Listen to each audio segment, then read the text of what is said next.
बहुत जन्म बिछड़े थे माधव, ई जन्म तुम्हारे लेके। हम सरदीन दयाल न तुम सर, अब पतियार का कीजिए। बचनी तोड़ मोर मन माने, जन को पूरन दीजिए। कहीं रविदास आस लग जीवों, चिर पायो दर्शन देखे। बहुत जन्म बिछड़े थे माधव, ई जन्म तुम्हारे लेखे।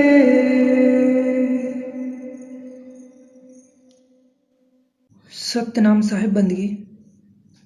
आज का सत्संग शुरू करने से पहले मैं आपको थोड़ा इस वाणी के बारे में बता दूं। यहाँ पर रविदास जी ने परमात्मा को माधव शब्द कह के पुकारा है। माधव किसी व्यक्ति का नाम नहीं है, माधव एक पदवी है। जैसे मैंने आपको बताया था कि जगदीश किसी व्यक्ति का नाम नहीं है, जगदीश का मतलब होता है जगत का ईश्वर। तो ये सभी पदवियां हैं। तो यहाँ पर ये जो माधव कहा है रविदास जी ने, वो क्यों कहा है वो मैं समझा रहा हूँ। देखो, माधव का मतलब होता है शहद से, मधु से या वसंत ऋतु से। मैं दोनों से आपको समझा रहा हूँ। मधु का तात्पर्य होता है मीठेपन से, मिठास से। और मिठास को क्या कहते हैं? Sweet, sweetness. और स्वीट हम किसे कहते हैं? जो बहुत प्यारा होता है, जो बहुत दुलारा होता है, जो बहुत अच्छा होता है, उसे हम स्वीट कहते हैं। और ये जो वसंत ऋतु बताया गया है माधव को, वो इसलिए बताया गया है क्योंकि वसंत ऋतु समशीतोष्ण होती है, समता की प्रतीक होती है। ना गर्मी होती है ना सर्दी होती है, वो एक ऐसी सुहावनी ऋतु होती है। आपको मैंने संतो सहज समाधि भली इस वाली वाणी में ये लास्ट लाइन में देखो साहिब क्या कह रहे थे कि दुख सुख से कोई परे परम पद। एक ऐसी अवस्था जहाँ न दुख है न सुख है, मीन्स समता वाली अवस्था। ऐसे ही ये वसंत ऋतु है, न सर्दी है न गर्मी है, जहाँ द्वंद्व नहीं है, समता है, वो पद। यही चीज इस वाणी में दर्शाई गई है। क्या कह रहे हैं कि सत साहिब खेले ऋतु बसंत, है ना। एक दूसरी वाणी और दिखाता हूँ। इसमें क्या कहा जा रहा है? जहाँ 12 मास बसंत होए, परमार्थ बूझे साधु कोय। ऐसी अवस्था जहाँ प्रत्येक पल बसंत ऋतु होती है, ऐसा स्थान जहाँ द्वंद्व नहीं है, अद्वैत भाव है, समता है, उसका भेद कोई सच्चा जीव हंस ही समझ पाएगा, कोई सच्चा संत ही जान पाएगा। तो ये सारे जो नाम हैं ये परमात्मा के हैं। अब उसको होता क्या है कि संसार में लोग पीर पैगंबरों के नाम रख देते हैं और भ्रम फैल जाता है। तो यहाँ पर रविदास जी कृष्ण जी की बात नहीं कर रहे थे, वो परमात्मा की बात कर रहे थे। तो आज के सत्संग में कुछ इसी तरह का कन्फ्यूजन है। आप लोगों में से किसी ने रविदास जी की कुछ वाणियाँ भेजी थी, तो उनको मैं एक्सप्लेन कर देता हूँ। जैसे ये वाणी है, इसमें क्या कहा जा रहा है कि ओम गायत्री पढ़े प्रभाता, सो नर 84 नहीं आता। ओम गायत्री पढ़े मध्याह्ना, सो नर पावे पद निर्वाणा। तो इस पूरी वाणी में ओम गायत्री को पढ़ने की, जाप करने की बात करी गई है। ठीक है, यदि जाप करने से परमात्मा मिलते तो कबीर साहब ये थोड़ी ना कहते कि ना मैं जप में, ना मैं तप में, ना मैं व्रत उपवास में। ये चीज़ मैं आपको मुख कहाँ ढूंढे बंदे वाले सत्संग में खूब अच्छे से समझा चुका हूँ कि बिना सत्यता धारण किए आप कुछ भी कर लो, सब व्यर्थ है और यदि आपने सतता धारण कर ली तो आप कुछ भी करते रहो, सब उचित है, सब परमात्मा को मंजूर है। अब इसी वाणी की लास्ट 2 लाइनें देखो कि रविदास जी क्या कह रहे हैं कि सो गायत्री मेरे मन मानी, रविदास की कहे ब्रह्म ज्ञानी। रविदास जी यहाँ पर चेतावनी देकर गए थे कि मैं जो कह रहा हूँ इन बातों को कोई ब्रह्म ज्ञानी ही समझा पाएगा। अलग अलग वाणियों में ये जो ओम की बात करी जा रही है, गायत्री की बात करी जा रही है, इसको मैं आपको सब समझा चुका हूँ, लेकिन आप लोग ढंग से सत्संग नहीं सुनते हो। मैंने ओम सोहम वाले जो सत्संग बनाया था उसमें आपको कुछ प्रीफिक्स बताए थे। वो प्रीफिक्स यदि किसी भी नाम के आगे लग जाते हैं तो उनकी परिभाषा बदल जाती है। इसमें देखो मैंने ब्लू कलर से जो कवर कर रखा है उसमें क्या लिखा है कि आदि गायत्री अमर अस्थाना। गायत्री के आगे ये आदि प्रीफिक्स लग गया है, इसलिए इसकी परिभाषा बदल गई और ये परमात्मा का नाम हो गया। क्या हो गया? अमर अस्थाना। अमरापुर को ही गायत्री कहते हैं। तो अब कहीं कहीं केवल गायत्री लिख दिया गया, कहीं कहीं आदि गायत्री लिख दिया गया, जैसे कहीं कहीं सतगुरु लिख दिया गया, कहीं कहीं गुरु लिख दिया गया, कहीं कहीं भेदी गुरु लिख दिया गया, कहीं कहीं शब्द गुरु कह दिया गया, कहीं कहीं अबोल गुरु कह दिया गया, लेकिन उनका संदर्भ केवल परमात्मा की तरफ था, जिसे लोग नहीं समझ पाते हैं। ठीक है, तो यहाँ पर जो गायत्री की बात हो रही है वो परमात्मा की बात हो रही है, ना कि ओम भूर्भुवः स्वः रटने की। ठीक वैसे ही ओम का देखो, इस वाणी में क्या कहा जा रहा है कि ओम शब्द गुरु का उजाला, ज्ञान से तोड़ा यम का ताला, कोटि जन्म के पाप नसावे, सहस्त्र काल जीत घर आवे। ओम के जाप करने की बात हो रही है। ठीक है, ऐसे ही ये इस वाणी में क्या कहा जा रहा है, अगम भेद रविदास विचारा, सत्य नाम सोहम करतारा। जो मैंने हाईलाइट कर रखा है मैं उससे पढ़ रहा हूँ क्योंकि मुझे वही समझाना है।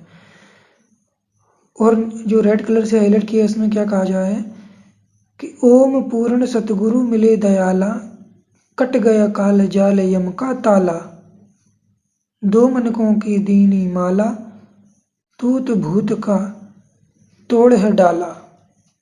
अब नीचे देखना क्या लिखा है सबसे लास्ट में, जो ब्लैक कलर से कवर कर रखा है, उसमें रविदास जी चेतावनी दे रहे हैं, ओम नाम निर्गुण की वाणी, समझे कोई विरला ब्रह्म ज्ञानी।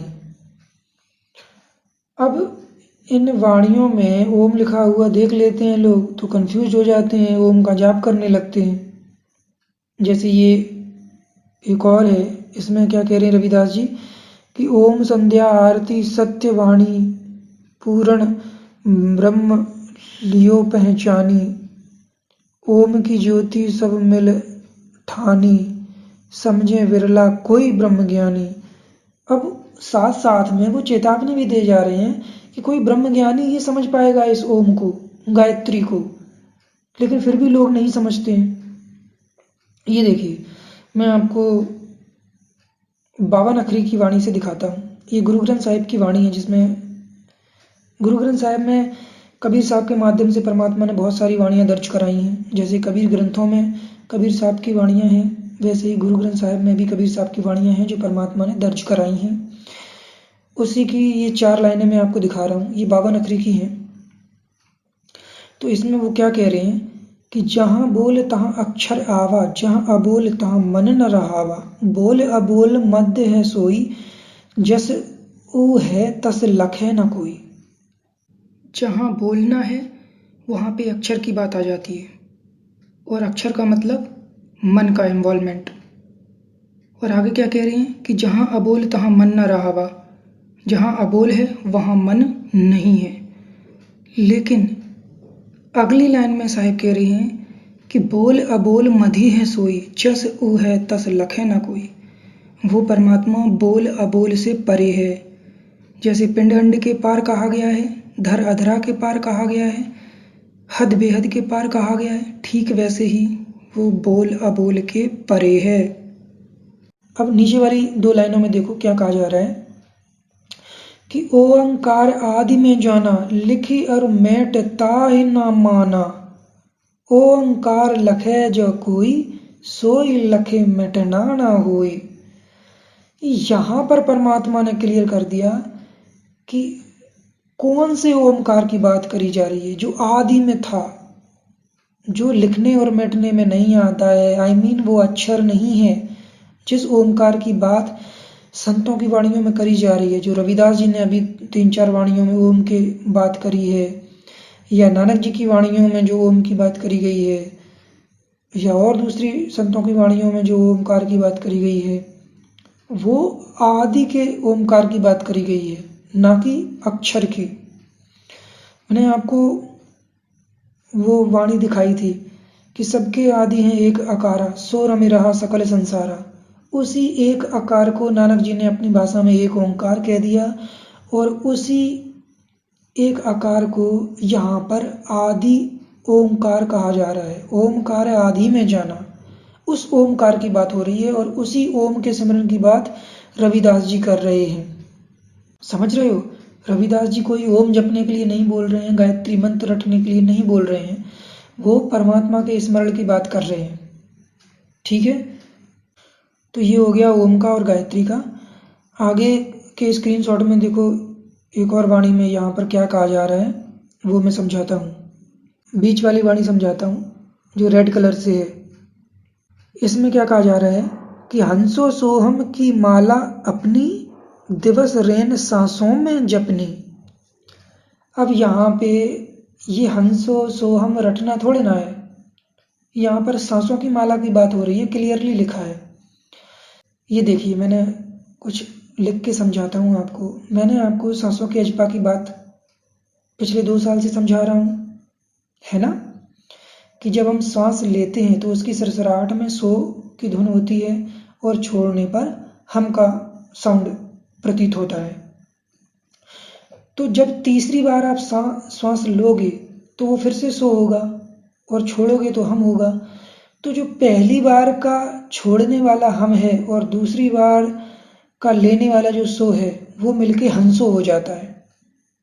और पहली बार जब लेना और छोड़ना करते हैं तो वो सोहम हो गया, और दूसरी बार जब छोड़ना और लेना होगा तो वो हंसो हो जाएगा। इसी तरह जब ये साइकिल बनेगी तो वो सोहम और हंसो की साइकिल बन जाएगी सांसों की माला में।